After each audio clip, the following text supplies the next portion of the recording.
अस्सलाम वालेकुम મિત્રો લાંબા સમય બાદ હું ફરીથી મારી મારો સમાજ સિરીઝની એક નવી વિડીયો લઈને આવ્યો છું। આજની વિડીયોમાં આપણે અમારા સમાજની એક સુંદર પરંપરા વિશે વાત કરીશું। જ્યારે બાળકનો જન્મ થાય છે ત્યારે તેના જમણા કાનમાં અજાન કહેવામાં આવે છે। આ દરેક મુસ્લિમ નવજાત શિશુ માટે કરવામાં આવતી સુંદર સુન્નત છે। આ એવી અજાન છે જેમાં નમાજ અદા કરવામાં આવતી નથી। મારી સમજ પ્રમાણે આ અજાન દ્વારા આપણે અલ્લાહ તાલાની સામે એ વાતની સાક્ષી આપીએ છીએ કે હે અલ્લાહ, આ સંતાન તારી અમાનત છે। તું અમને આ બાળકની જવાબદારી સોંપી છે। અમે તેને ઇસ્લામના માર્ગ પર ઉછેરીને ફરીથી તારી અમાનત તરીકે જ તારી પાસે પરત કરવાના છીએ। હવે વાત કરીએ આજના મુખ્ય પ્રસંગની। અમારા સમાજમાં બાળકના જન્મના છઠ્ઠા દિવસે તેનું નામકરણ કરવામાં આવે છે, જેને આપણે છઠ્ઠી તરીકે ઓળખીએ છીએ। આ પ્રસંગે બાળકની ફઈ પોતાના લાડકા ભત્રીજા અથવા ભત્રીજીનું નામ રાખે છે।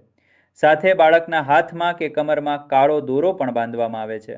લોકોમાં એવી માન્યતા પણ છે કે આ દિવસે બાળકના લેખ લખાય છે। તો આજની વિડીયો અમારી લાડકી દીકરીના નામકરણના આ ખાસ પ્રસંગ પર આધારિત છે।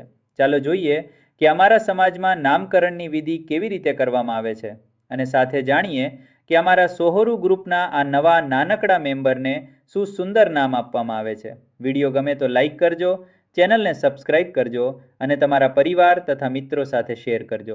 ચાલો શરૂ કરીએ આજની સુંદર સફર। તમે વિડીયોમાં જોઈ રહ્યા છો તેમ અમારી લાડકી દીકરીના નામકરણ માટે તેની દાદી અને ફઈ રૂમમાં આવી રહ્યા છે।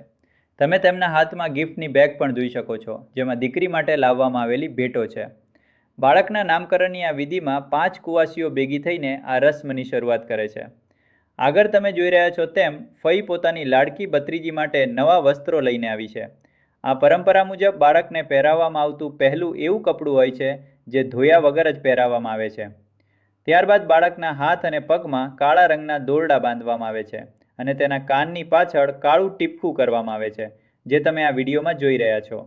આમ કરવાથી ભાઈ કે ભત્રીજીના આ શુભ પ્રસંગે કોઈની નજર ન લાગે અને બાળક તેમજ માતા બંને હંમેશા સ્વસ્થ અને ખુશ રહે।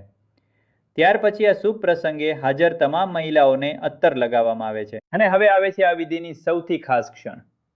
બાળકની ફઈ સૌની હાજરીમાં ઊભી થઈને પોતાની લાડકી ભત્રીજીનું નામ જાહેર કરે છે, જે તમે અત્યારે આ વિડીયોમાં જોઈ શકો છો।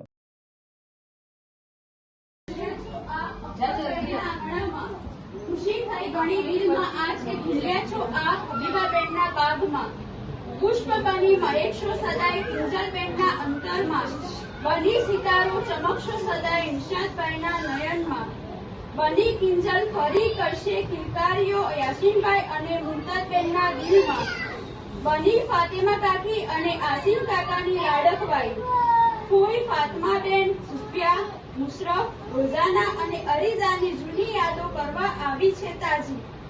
આ નન્હી પરી અમારા બંગલા પરિવારમાં લખાશે લેખ છઠ્ઠીના આજ કે બની ભાગ્ય ચમકશે અઝરીન ફાતિમા અમારા સમસ્ત પરિવારમાં આજ। હાફિઝની લાડકી બહેનનું નામ અજરીન રાખવામાં આવ્યું છે। તો મિત્રો, આખરે અમારી લાડકી દીકરીનું નામ અજરીન ફાતેમા રાખવામાં આવ્યું। અજરીન નામનો અર્થ થાય છે ખુદા તરફથી મળેલી અમૂલ્ય ભેટ। ખરેખર અમારા માટે પણ અમારી દીકરી અલ્લાહ તાલાની સૌથી સુંદર અને કિંમતી ભેટ છે। અને ફાતેમા અમારા મુસ્લિમ સમાજમાં આદર અને પ્રેમથી જોડવામાં આવતું લકબ છે। તેથી અમારી લાડકી દીકરીનું સંપૂર્ણ નામ અજરીન ફાતેમા રાખવામાં આવી છે। અલ્લાહ તાલા અમારી દીકરીને લાંબી, તંદુરસ્ત અને ખુશહાલ જિંદગી આપે, તેને દીનના સીધા માર્ગ પર ચલાવે અને તેના નસીબમાં દુનિયા અને આખિરતની તમામ ભલાઈ લખે। આમીન। તો મિત્રો, આજની વિડીયો અહીં જ સમાપ્ત થાય છે। આશા છે કે તમને અમારા સમાજની આ સુંદર પરંપરા અને અમારી લાડકી દીકરી અજરીન ફાતેમાના નામકરણનો આ ખાસ પ્રસંગ જરૂર પસંદ આવ્યો હશે। જો વિડીયો ગમી હોય તો તેને લાઈક કરજો, તમારા પરિવાર અને મિત્રો સાથે શેર કરજો અને આવી જ નવી વિડીયો જોવા માટે અમારી ચેનલને સબસ્ક્રાઇબ કરીને બેલ આઇકન જરૂર દબાવજો। તમારો પ્રેમ અને સપોર્ટ જ અમને આવી સુંદર યાદો તમારી સાથે શેર કરવાની પ્રેરણા આપે છે। મળીએ ફરી એક નવી અને રસપ્રદ વિડીયો સાથે। અલ્લાહ હાફિઝ।